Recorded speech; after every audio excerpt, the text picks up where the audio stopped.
Hello student, welcome back to my YouTube channel Biochem Academy. हम लोगों ने अभी तक विद्युत रासायनिक सेल में ठीक है, सांद्रता सेल, रासायनिक सेल ठीक है और गैल्वेनिक सेल के बारे में पढ़ा था। आज हम लोग शुरू करेंगे डेनियल सेल के बारे में। ठीक, तो चलिए फिर शुरू करते हैं डेनियल सेल को। तो अब हम लोग आज जानेंगे डेनियल सेल के बारे में, ठीक है, कि डेनियल सेल क्या होता है, ठीक है, कैसे कार्य करता है। ठीक, इन सभी चीजों के बारे में क्या करेंगे, अच्छी तरीके से और बहुत बारीकी से इसको समझेंगे। तो चलिए एक दो लाइन पहले इसमें लिख लेते हैं, फिर उसका डेनियल सेल का सचित्र वर्णन करेंगे और उसको बारीकी से समझेंगे। लिखिए, इसके चित्र के बारे में समझेंगे, फिर इसको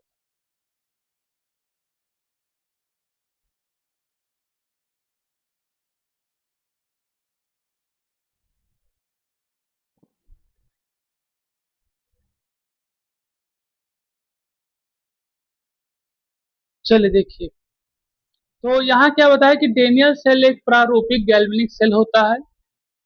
ठीक है, प्रारूपिक गैल्वेनिक सेल इसलिए बताया गया है, ठीक है, कि कहीं ना कहीं कुछ स्तर पर डेनियल सेल भी गैल्वियन सेल की तरीके से ही कार्य करता है, पूर्णतः नहीं लेकिन कुछ स्तर पर क्या करता है, कार्य करता है। क्योंकि जो आपका गैल्वेनिक सेल होता है, ठीक है, उसमें हमने देखे है कि बीच में पट्टी पड़ी रहती है धातु की, ठीक है, लेकिन जो आपका डेनियल सेल होता है उसके बीच में एक लवण सेतु बना रहता है। ठीक, हम समझेंगे उसके बारे में कि लवण सेतु क्या कार्य करता है, जो ग्राफ बनाएंगे, चित्र बनाएंगे। ठीक है, तो इस तरीके से हम उसको अलग कर सकते हैं, इसके माध्यम से लवण सेतु और पट्टी के माध्यम से। लेकिन उसकी जो व्यवस्था होती है, जो उसमें विलयन डाले जाते हैं, कोई तरीके से गैल्वेनिक सेल के रूप में ही डाले जाते हैं। ठीक, क्या बताया, इस सेल में दो प्रकार के विलयन कौन कौन से, CSO4 और ZnSO4 यानी कि कॉपर सल्फेट और जिंक सल्फेट का क्या किया जाता है, इसमें प्रयोग किया जाता है। ठीक है, तो चलिए हम लोग इसको बनाएंगे और फिर इसको अच्छी तरीके से समझने का प्रयास करेंगे। चलिए देखते हैं फिर।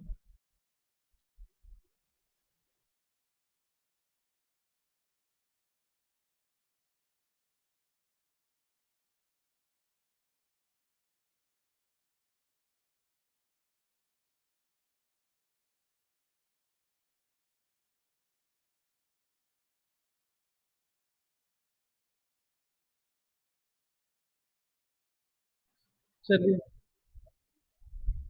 तो यहाँ हम लोग समझेंगे, सबसे पहली चीज क्या समझेंगे डेनियल सेल के बारे में। इसमें आप देख सकते हैं दो तत्व का प्रयोग किया गया है, एक तो आपका ZnSO4 और आपके CSO4।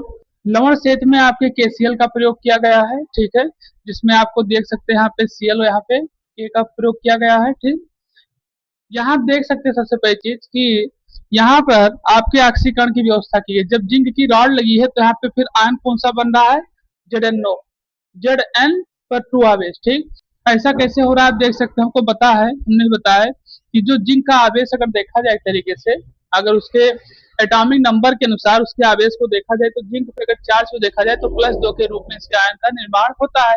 क्योंकि ये जुड़ा किससे है, कौन सा विलयन बना रहा है, ZnSO4। तो जिंक पर +2 है और सल्फर पर -2, ऑक्सीजन पर -2 है। तो इसके कारण से यहाँ पे आयनों की संख्या इस तरीके से क्या की गई है, व्यक्त की गई है। यही आप यहाँ देख सकते हैं CSO4, सी पर भी आपको पता है, अगर SO4 के साथ तो सी पर +2 आवेश, सल्फर पर -2, ऑक्सीजन पर -2 का यहाँ पे क्या किया गया है, प्रयोग किया जा रहा है। ठीक, और ये आपका लवण सेतु में प्रयोग किसका किया जा रहा है, KCl का, यानी पोटेशियम क्लोराइड का प्रयोग इसमें क्या किया गया है, किया गया है। ठीक, तो ये चीजें ऐसे बताई जाती हैं। ये इधर एक आपके लगे हुए हैं, ठीक है, इलेक्ट्रोड, और एक इधर आपके क्या लगे हुए हैं, इलेक्ट्रोड लगे हुए हैं। ठीक है, तो ये सब चीजें इसमें क्या की गई है बताई। अब इससे कुछ रिएक्शन के बारे में हम लोग समझेंगे। ठीक, रिएक्शन कैसे होता है, तरीके से ये लवण सेतु के माध्यम से कैसे रिएक्शन किया जा रहा है, करेंगे, समझेंगे। देखिए जैसे, ठीक, तो पूरी अक्रिया हमारी Zn और Cu के बीच में हो रही है। किसके बीच में हो रही है, Zn और Cu के बीच में, यानी कि Zn प्लस Cu, तो बनेगा Zn+2 आवेश प्लस Cu पर डबल प्लस। ठीक, इस तरीके से इस पे क्या हो रहा है, रिएक्शन हो रहा है। लेकिन अब यहाँ देखा जाए कि लवण सेतु के कारण से, ठीक है, लवण सेतु के कारण से इसमें कुछ चीजें परिवर्तित हो रही है। कैसे आपको बता दें, लवण सेतु का प्रयोग इस तरीके से किया जाता है कि इसमें जो आयनों की संख्या होगी वो कहीं ना कहीं तरीके से निर्धारण रहेगी, मतलब कि आयनों की संख्या को घटने नहीं दिया जाएगा। क्योंकि आप समझिए कि अगर यहाँ से जिंक में समस्या होती है, ठीक है, एक तरीके से जैसे आपने देखा होगा K2SO4 भी बन जाता है, ठीक है, जैसे पोटेशियम सल्फेट जो होता है K2SO4 बन जाता है, या फिर एक तरीके से यहाँ पर आपका जिंक के रूप में Cl बन के तैयार आपका हो जाएगा। जिंक नहीं सुन पड़े हैं, जिंक क्लोराइड ZnCl2, ठीक, तो इधर आपका ZnCl2 भी बन जाएगा और इधर आपका K2SO4 के रूप में भी क्या हो जाएगा, इसका निर्माण हो जाया करेगा। तो इसमें सबसे बड़ी चीज जो अगर बच रही हो आपका क्या बच रहा है, Cu।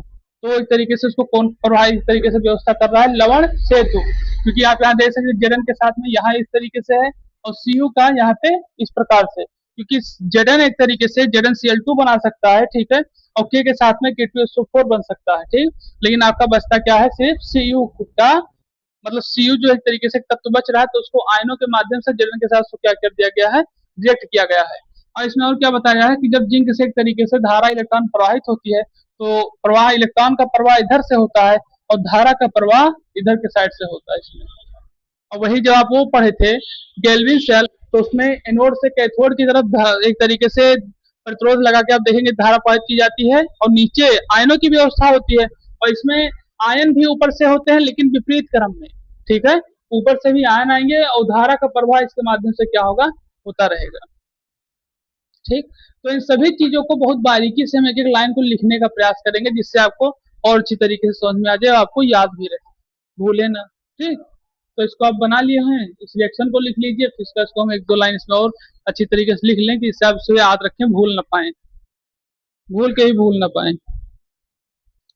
तो इसकी जो व्यवस्था शुरू होती है, आपने भी बनाया है इसको, ठीक है, तो इसकी व्यवस्था आपकी जो शुरू होती है पहले मुख्य कार्य और उसके बारे में, ठीक है, लिखिए मुख्य भाग और कार्य प्रणाली डेनियल सेल का, मुख्य भाग और ये हो गया आपके दो चीजें, ठीक। जो इसके मुख्य भाग और कार्य प्रणाली है, इसके इलेक्ट्रोड एक तरफ आपके जिंक के क्षण है जो कि क्या है, एनोड है, एक तरफ आपका कॉपर है जो क्या है तरीके से कैथोड है। दोनों में जो विलयन भरा हुआ है वो ZnSO4 है और CuSO4 का क्या है, इसमें विलयन भरा हुआ है जिसमें डूबी हुई है। कि जिस तरीके से आपको लिखा रहे हैं ऐसे बोर्ड में आपको लिखना है, ध्यान रखिए, ये एक एक हेडिंग डाल डाल के, ये हेडिंग इसलिए डला रहे हैं, दो दो लाइन लिखा रहे हैं कि आपको इससे नंबर मिलेगा, ठीक है, ये ध्यान रखिएगा। तो ये हो गया आपके मुख्य भाग और कार्य प्रणाली। और इसके आगे हम लोग फिर क्या समझेंगे, अब इसी में आप लिख लीजिए, और ये विलयन हो गया, इसी में लिख लीजिए लवण सेतु, बीच में लिखा है जगह है, लवण सेतु, ठीक, लिखिए लवण सेतु। अब फिर इसके बाद आपका है इलेक्ट्रॉन का प्रवाह, चलिए नोट कर लीजिए इसको। ये चीजें आपको बताई गई हैं, कौन कौन सी, पहले आपको इलेक्ट्रोड बताए गए हैं, कौन कौन से इलेक्ट्रोड हैं, एक इलेक्ट्रोड Zn की क्षण एनोड की तरफ है और Cu की क्षण कैथोड की तरफ। फिर आपका है लवण सेतु, लवण सेतु में आपके KCl KNO3 NH4Cl में किसी का भी प्रयोग करके विद्युत अपघट्ट है एक तरीके से सारे तत्व, तो किसी का भी प्रयोग करके यूनलिका में इसको भरकर क्या कहता है, प्रयोग किया जाता है। विलयन किसका होता है, जिंक की क्षण की तरफ विलयन है ZnSO4 का, और कैथोड की तरफ जो Cu की क्षण है CuSO4 विलयन में डूबी रहती है। इलेक्ट्रॉन का प्रवाह हमेशा जो होता है वो आपका जिंक यानी एनोड से कैथोड की तरफ होता है, और धारा का प्रवाह होता है किधर से, हाँ, कैथोड से एनोड की तरफ, ध्यान रखिएगा इसको, ठीक है। चलिए नोट कर लीजिए इसको, आगे बढ़ें फिर।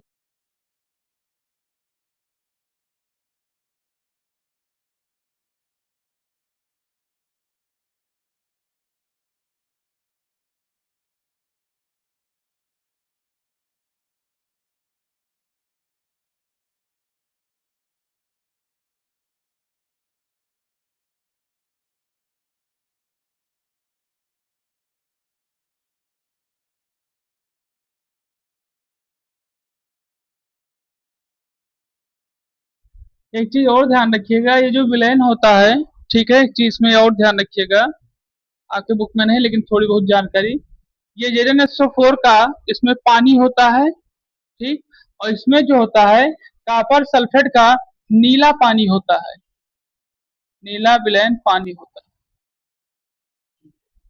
नहीं, इसके लिए एक लाइन और लिखना पड़ेगा, तो यही लिख लोगे ज्यादा सही रहेगा, ठीक है, का नीला पानी होता है, नीला विलयन पानी होता है, ध्यान रखिए।